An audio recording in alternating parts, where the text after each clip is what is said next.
Welcome to our Bible Study Oi, Episode 2. Important book, but it's really long. Yeah, it's a collection of many books written over a long period of time, but altogether they tell one unified story. So, what's the story of the Bible?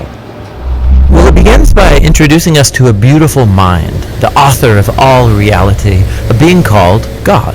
And he has the power to take the dark chaos of the uncreated world and bring about order and beauty and a garden full of life. And to crown this accomplishment, God appoints these creatures called humanity, Or in Hebrew, Adam. and they're made as God's image. Which means that they're commissioned to rule this beautiful world on God's behalf by harnessing all of its potential and creating even more beauty and order. This is a story about humans using their power to do meaningful, life-giving work.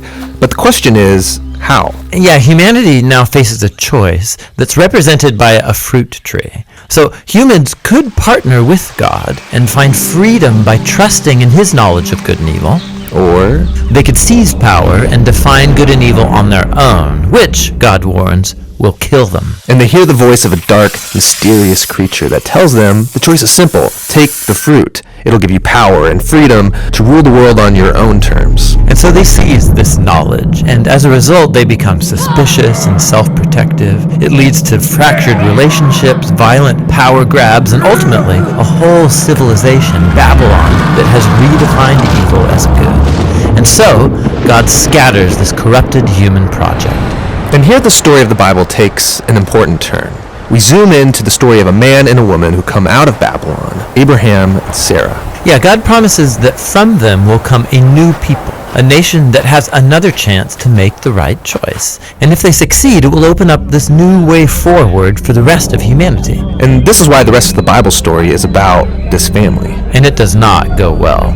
Despite God's personal guidance, Abraham's family gives in to that same temptation to redefine good and evil on their own terms, apart from God. Even when their best people were in charge, rulers who loved God's guidance and had divine wisdom, even they gave in. And so Israel was warned by their own prophets that these choices would lead them back to Babylon, this time as conquered captives living in exile, and that's exactly what happened. So even with God's personal guidance, Israel fails. Who can succeed? Well, the prophet said that the story wasn't over. God's going to send a new leader to Israel to cover for their failures and to transform the people's hearts and minds so that they can make the right choice. And so the part of the Bible called the Old Testament ends, and these promises are left hanging. And then the biblical story continues into the New Testament. We're introduced to a man who comes from the line of Israel's kings, Jesus of Nazareth. And he said that he was bringing all these promises to their completion. He confronted that dark, mysterious evil that all humanity has given into and resisted its power. And then he announced that God had arrived to rule the world through himself.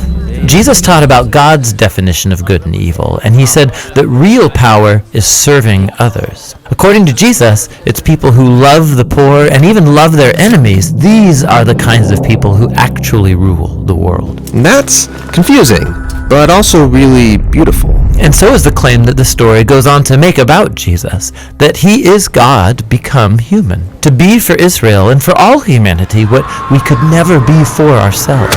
He came to take the consequences of our evil into himself, and his sacrificial love proved more powerful than evil, than even death itself.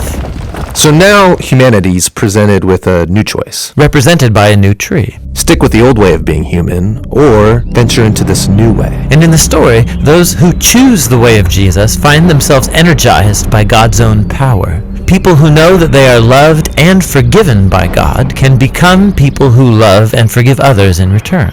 The Jesus movement quickly spread throughout the world, forming these new communities of people who follow the way of Jesus. But they faced problems. There was persecution from the outside by people in power, and inside there was confusion, even compromise. Yeah, because following Jesus is really hard. And so the movement's leaders, called apostles, they wrote letters to comfort and to challenge these communities to stay faithful to the difficult way of Jesus. And they're called to hope for the day when Jesus will come and change everything. And so the Bible ends by pointing to the future day, when all wrongs are made right, when evil is eradicated, heaven and earth are united, and humanity can rule the world together in the love and power of God.